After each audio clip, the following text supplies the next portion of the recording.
Azərbaycan Respublikasının Prezidenti İlham Əliyev mayın 10-da Ağdam rayonunun Kəngərli kəndinin birinci mərhələsinin açılışında iştirak edib. Dövlət başçısı burada yerli icra strukturları üçün inşa olunmuş çoxfunksiyalı inzibati binada, klub icma mərkəzində, Kəngərli kənd tam orta məktəbində, Körpələr evi uşaq bağçasında və yeni inşa edilmiş fərdi evlərdə yaradılan şəraitlə tanış olub.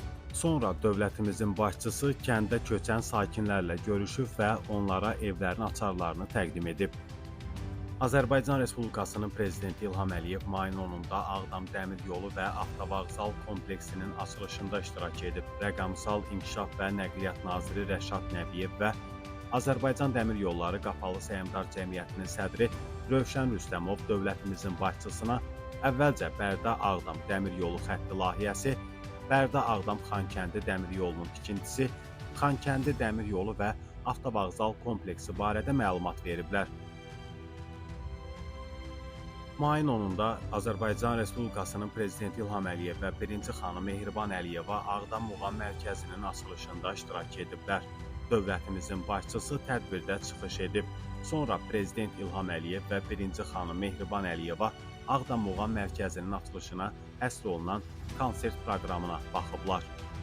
Uğurlarınızla, bütün bizim əldə etdiyimiz nailiyyətlərlə və gələcək nailiyyətlərlə biz müzəffər xalqıq, qalib xalqıq, öz torpağımızda yaşayırıq. Bir də sübut etdik ki, bu torpaqların sahibi bizik. Çünki biz dağdan yox, biz qurub yaradanıq və biz bundan sonra bu torpaqlarda əbədi yaşayacağıq. Yaşasın Ağdam, yaşasın Azərbaycan.